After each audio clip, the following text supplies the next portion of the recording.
విశాఖ సింహాచలం చందనోత్సవంలో తీవ్ర విషాదం చోటు చేసుకుంది. స్వామివారిని దర్శించుకునేందుకు వచ్చిన భక్తులపై గోడ కూలింది. ఈ ఘటనలో 7 మృతి చెందగా పలువురికి గాయాలయ్యాయి. అసలు అక్కడ ఏం జరిగిందన్న దానిపై గ్రౌండ్ రిపోర్ట్ను మా ప్రతినిధి నాయుడు అందిస్తారు.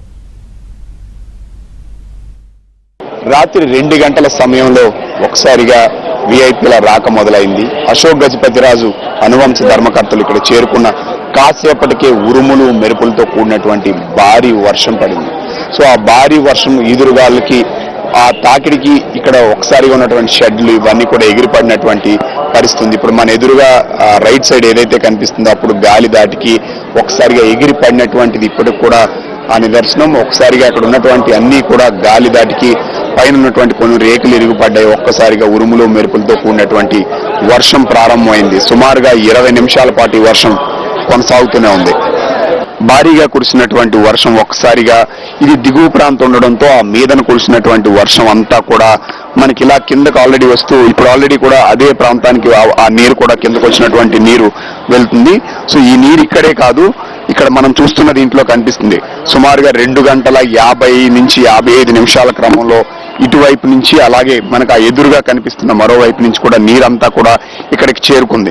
సో ఒకసారిగా చేరుకున్న క్రమంలో ఇప్పుడు మనం విజువల్స్ లో చూస్తున్నది ఏదైతే ఉందో ఇదంతా కూడా ఇప్పుడు ఇక్కడ మనకి ఆల్రెడీ ఒక మట్టి కనిపిస్తుంది ఏదైతే ఉందో. సో ఈ మట్టిని ఇక్కడ ఒక పెద్ద గోడ కట్టి ఈ మట్టిని ఫిల్ చేశారు. కానీ ఫిల్ చేసిన తర్వాత ఇది పూర్తి స్థాయిలో క్లోజ్ చేయాల్సినటువంటి అవసరం ఉంది. సో అది క్లోజ్ చేయకపోవడమే ఇంతటి ప్రమాదానికి కారణంగా ప్రధానంగా తెలుస్తుంది. 2 గంటల 55 నిమిషాలకి సుమారుగా 20 నుంచి 25 నిమిషాల పాటు కురిసినటువంటి వర్షం నీరంతా కూడా ఈ చుట్టుపక్కల పడినటువంటి వర్షపు నీరంతా కూడా ఆ పై భాగం నుంచి మనం కానీ చూస్తే ఇప్పుడు ఆల్రెడీ మనకు ఒక చిన్న పాయిలాగా ఇక్కడ ఆల్రెడీ కనిపిస్తుంది, మనం చూడొచ్చు. సో ఈ వాల్ని పూర్తిగా కట్టేసి ఈ పాయిల్ లాంటి నీరు ఏదైతే ఉందో ఆ నీరు ఈ పక్కంతా కూడా దిగింది. సో ఇది సుమారుగా 20 నిమిషాల పాటు పడినటువంటి నీరంతా కూడా ఈ ప్రాంతం అంతా కూడా పూర్తి స్థాయిలో చెమ్మలాగా మొత్తం కట్టింది. ఒకసారిగా నీరు తాకిడికి మట్టి ఈ గోడ ఏదైతే మనకు కనిపిస్తుందో సో ఇది లైట్ వెయిట్ బ్రిక్స్ తో కట్టారు. కేవలం అంటే బ్రిక్స్ తో నిర్మాణం. అంటే ఇప్పుడు మనకి ఒకవైపు ఆల్రెడీ ఒక వాల్ కనిపిస్తుంది, మనం చూడొచ్చు. ఈ వాల్ ని నిర్మించి కేవలం నించోబెట్టడం జరిగింది. సో ఆ నించోబెట్టడం వల్ల వచ్చినటువంటి నీరంతా కూడా ఒకసారి ఈ తాకిడికి ఇది ఈ బ్రిక్ ఈ వాల్ మాత్రమే పూర్తి స్థాయిలో ఒక్కసారిగా కిందకి పడిపోయింది. సో ఈ వాల్కి ఆనుకునే ఈ బారికేడింగ్ మొత్తం వేశారు.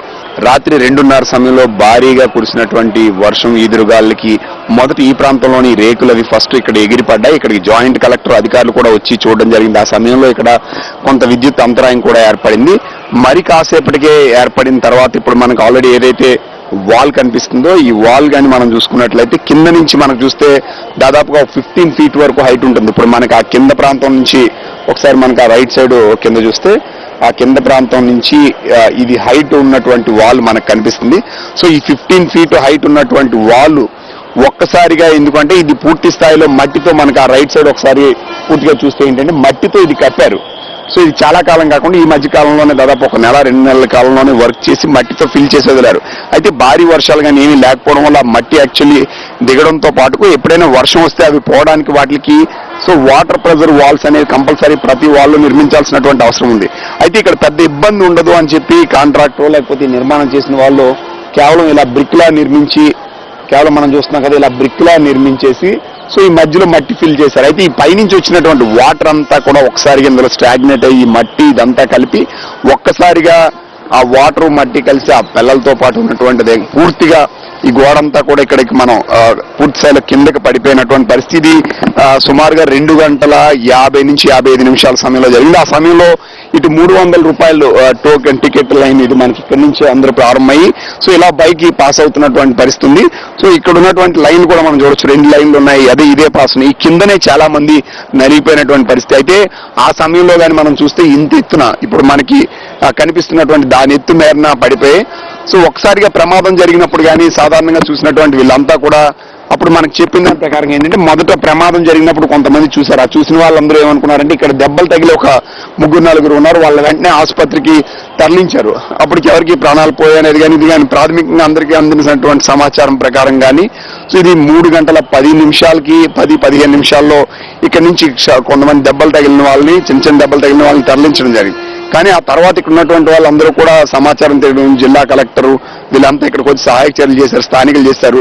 SDRF వాళ్ళు కూడా ఇక్కడ చేరుకొని సుమారుగా 2.5 గంటల పాటు ఇదే ప్రాంతంలో రెస్క్యూ చేసి ఇప్పుడు మనకి ఉన్నటువంటి ప్రాంతంలో ఈ వాల్ అంతా పడి ఇప్పుడు మనకు ఉన్నటువంటి ఈ హైట్ లో ఉంది. అంటే ఇప్పుడు మనకు ఆల్రెడీ కింద మట్టి ఉంది, ఈ హైట్ లో పడిపోవడం వల్ల దీని కింద అందరూ కూడా అంటే ఈ హైట్ వరకు కూడా రావడం వల్ల వీళ్ళంతా కూడా కిందనే ఉండిపోయారు. రెస్క్యూ చేసి వీళ్ళందరినీ కూడా బయటికి తీసిన తర్వాత ఇక్కడి నుంచి తరలించడం సుమారుగా 2.5 గంటల పాటు. అదే సమయంలో ఇక్కడ హోంమంత్రి రావడం జరిగింది, జిల్లా కలెక్టరు, సో ఎవరైతే ఇక్కడ ఉన్నటువంటి అధికారులు వీళ్ళంతా కూడా ఇదే సమక్షంలో ఉన్నారు. అయితే దీనికి ప్రధాన కారణం ఒకటే, సో ఈ వాలు నిర్మాణం చేసేటప్పుడు నార్మల్ గా ఇప్పుడు మనకి ఇక్కడ ఒక పిల్లర్ లో కనిపిస్తుంది, ఇలాంటి కాంక్రీట్ వాల్ కంప్లీట్ గా చేయాల్సినటువంటి అవసరం ఉంది.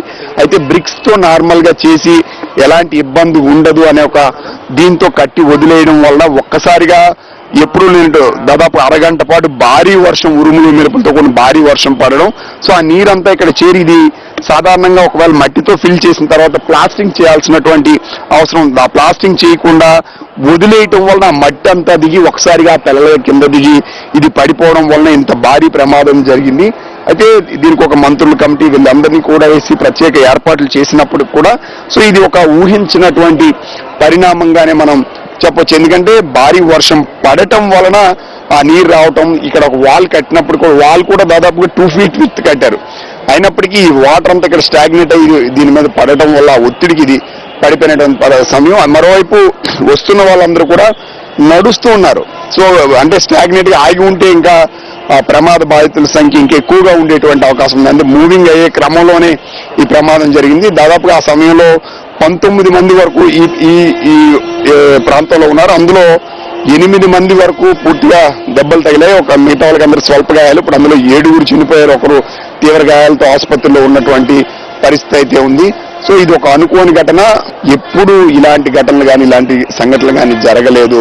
సో ఇలాంటి ఘటనలు జరగడం ప్రతి ఒక్కరికి కూడా హృదయ విదారకరంగా ఉంటుంది. ఇప్పుడు ఆ కుటుంబాలందరూ ఒకే కుటుంబానికి చెందినటువంటి వాళ్ళు 4 ఉన్నారు. వాళ్ళంతా కూడా ఆర్తనాదాలతో కూడా ఉన్నటువంటి పరిస్థితి. అయితే ప్రభుత్వం వాళ్ళందరికీ కూడా ఎక్స్ గ్రేషియో చనిపోయిన వాళ్ళకి 25 లక్షలు, గాయాలైన వాళ్ళకి 3 లక్షలతో పాటుగా సో ప్రభుత్వం నుంచి కూడా వాళ్ళకి ఉద్యోగం, కాంట్రాక్ట్ ఉద్యోగం కూడా ఇస్తామని చెప్పి ఒక హామీ ఇచ్చినటువంటి పరిస్థితి అయితే కనిపిస్తుంది. వాళ్ళకి అండగా ఉంటామని చెప్పినప్పటికి కూడా సో ఈ ఘటనకు గల కారణాలు మాత్రం సో ఆకస్మికంగా వర్షం పడడం, ఆ వర్షం అంతా కూడా ఈ డౌన్ ఏరియా ఉండడం, ఇక్కడికే రావడం, ఈ కాంట్రాక్టర్ వాల్ కట్టేసి దీనికి పైన ఉన్నటువంటి దాన్ని క్లోజ్ చేయకుండా మట్టితో ఫిల్ చేసి వదిలేయడం, ఆ మట్టి అంతా ఇక్కడ ఉండడం, అదే సమయంలో చందనోత్సవంలో వీళ్ళందరూ రావడం, సో ఇది పడటం, ఇవన్నీ కూడా ఒకే క్రమంలో జరగడం వలన ఇంత పెద్ద ప్రమాదం జరిగినటువంటి పరిస్థితి అయితే మనకు కనిపిస్తుంది. దీని మీద అసలు పూర్తిగా ఈ నిర్మాణం పైన కానీ దీన్ని ఎన్నాళ్ళ నుంచి కడుతున్నారు, ఎవరు కాంట్రాక్టర్, అసలు దీని ప్రమాదం ఏం జరిగింది, అసలు ఈ ప్రమాదం గల కారణాలు ఏంటి, వీటన్నిటిపైన కూడా ప్రభుత్వం ఆల్రెడీ ఎంక్వైరీ కమిటీ వేస్తుంది. ఆ కమిటీ రిపోర్ట్ వచ్చిన తర్వాత దీనిపైన పూర్తి వివరాలు చెప్తామని చెప్పి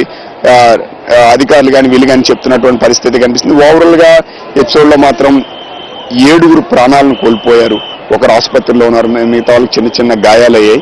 ఒక చందనోత్సవం రోజు, అది నిజరూప, ఏడాదిలో ఒక్కరోజు మాత్రమే స్వామి నిజరూప దర్శనంలో కనిపిస్తే అది చూసేందుకు వచ్చినటువంటి భక్తులు ఇలా మృత్యువాత పడడం అనేది ప్రతి ఒక్కరు కూడా బాధను కలిగిస్తున్నటువంటి పరిస్థితి అయితే మనకి కనిపిస్తుందని మనం చెప్పొచ్చు.